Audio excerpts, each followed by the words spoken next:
Thank you, Mr. Brandt. Thank you, members of the Board of Education, for giving us the opportunity tonight to provide an update from the Talent Acquisition and Retention Committee. When we got together as a committee, we certainly recognize that we have many outstanding teachers within our school district.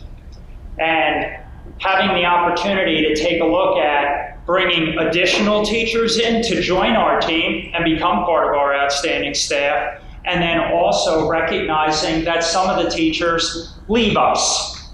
And it was a decision of the committee to initially focus on the retention piece. And there, taking a look to see if we could identify some specific trends as to why people are leaving. And then working to figure it out and developing a plan moving forward. So as mentioned in the fall, when we provided the initial update, we said that when we came back in the spring, we would have some data. We were going to take a look at a few different points that then could be used to help us to drive our decision making. So with that said, we have 3 different areas that we want to take a look at and provide updates to tonight. Updated data on resignations, all right, taking a look at the salary guide and specifically looking at the TFEA guide, as that is the area where we are seeing over the top the highest percentage of staff members who are leaving our district.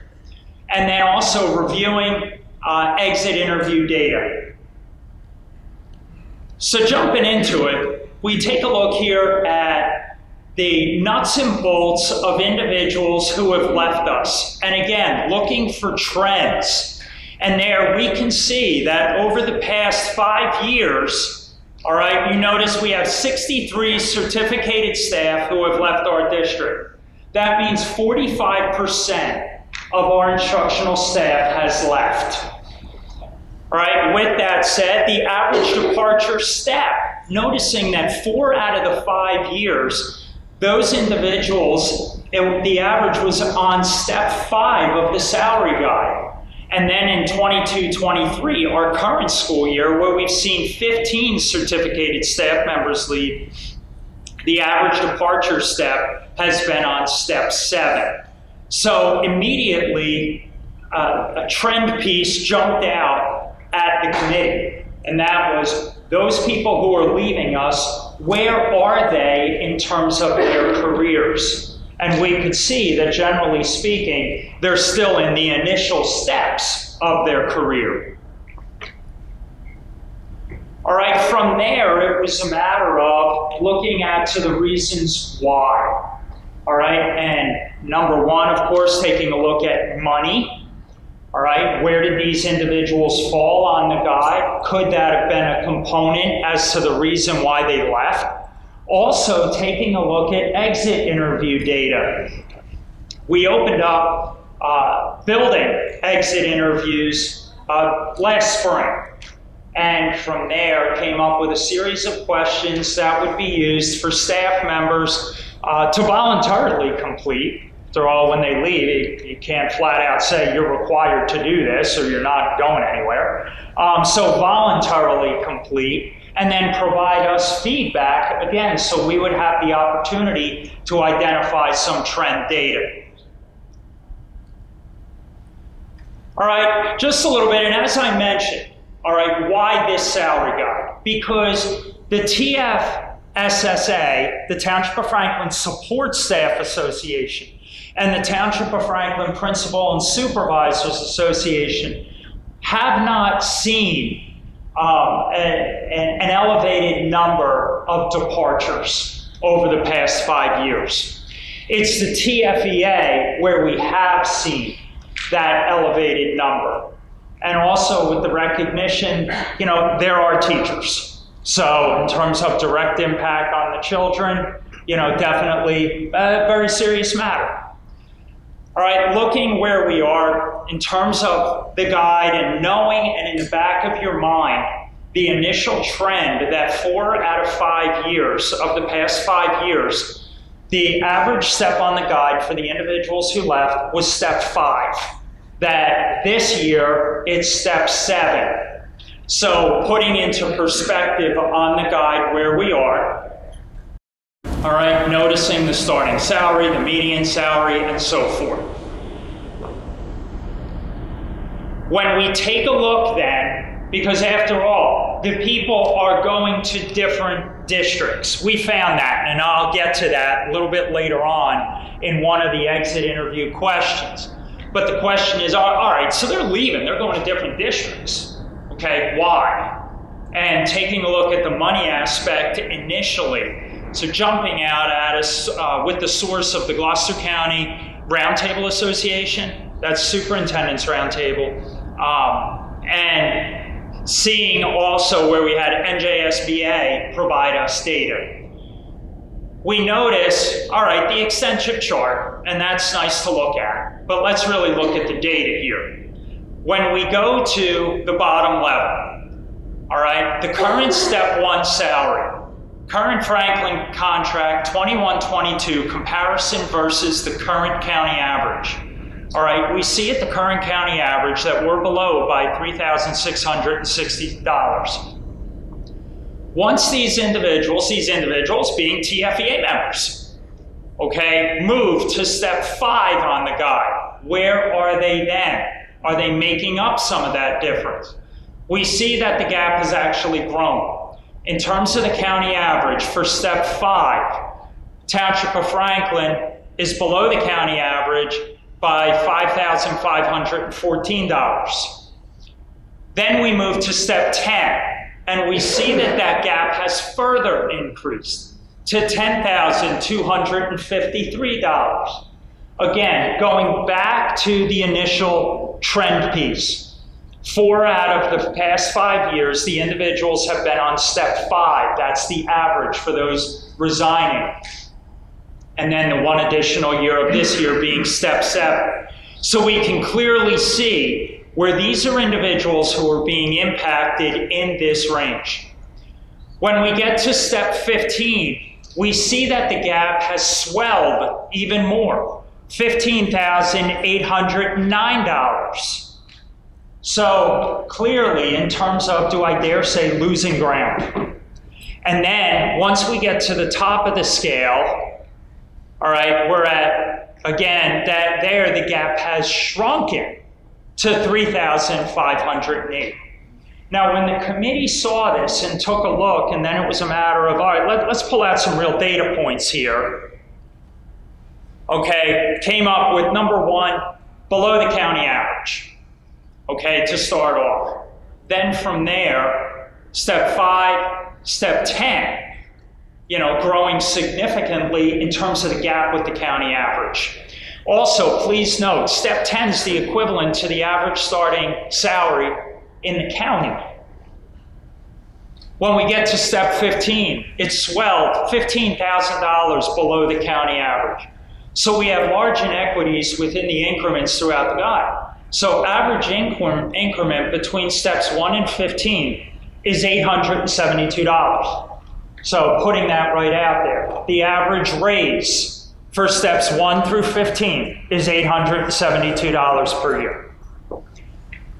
Once you get to step 16, then the average raise is over $4,000 a year. All right, the guide contains 1 to 2 steps more than the county average. Also jumping out was the lowest salary in Gloucester County for steps 5, 10, and 15. All right, as already indicated, slow moving in steps 1 through 15 in regards to financial impact as compared to Gloucester County School District. And then Franklin progressively falling further behind the county average up until step 15. So then, I mean, that data is self-explanatory. Then the next step was we want to take a look at the exit interview data and see, you know, does our thought, looking at the numbers, you know, is that substantiated with any level of evidence with the exit interview? Is there other information that we need to be aware of? All right, and driving the committee is the idea that we want to keep our excellent teachers. So that's in the back of our mind the entire time as we're looking at this. Now, as I already mentioned, it was the spring of 22 that we started to develop and then refine the exit interview and figuring out the questions that we would have, putting them out there, refining as necessary. So at this point, I'll share the exit interview data up to where we are for this year. So we had exit interview forms sent were 20. Now going all the way back to the beginning of this presentation, I told you there were 15 certified staff that resigned this year. Why is that number 20? Because with the exit interview data, we also include non-certificated staff. You can see the exit interview form responses received. We received 12 out of 20. So we asked 20 people to complete it. 12 replied back. All right, certified staff member responses were 8. So we had 15 that left us this year. 8 of them responded and provided us some feedback. Non-certified support staff, well, 4 out of 5. So overall, we had a 60% return rate. All right, the chart indicates different years that people were at. But notice, this is certified staff and non-certified staff. Okay, but there you can see a spread over time. So some of the questions are very direct. Others provide for open-ended response. All right, going through each of these with the response information that we have. How long have you been considering the decision to leave the district? 58.3% stated 0 to 3 months. So these are individuals who identified a job opportunity, put in for it, and probably got it right off the bat. Quite frankly, reading between the lines on that, as a school administrator, that tells us that we are training our people very well. They are very marketable throughout the county. I actually find it, in a way, hurtful to say that. Continuing along, all right, when we look at, this is not an open-ended question, but it was a series of boxes that could be checked. Please select all the factors that contributed to your decision not to continue working in our district. And there we can see there's a breakdown over, many different areas, but there's one that jumps out right there. Salary, lower than desired. All right, by far that's in the lead, and then that does substantiate going back to that step 5, step 7 window, and the thought of the gap of the salary guide. This provides evidence that that definitely can be playing a part. All right, then we went through an open-ended piece. Out of all the factors you selected in the previous question, which factor had the most significant impact on your decision to leave the district? You can see there's a few different things here. You have family health benefits. All right, there was somebody, they said mental health. But you also see a common trend. All right,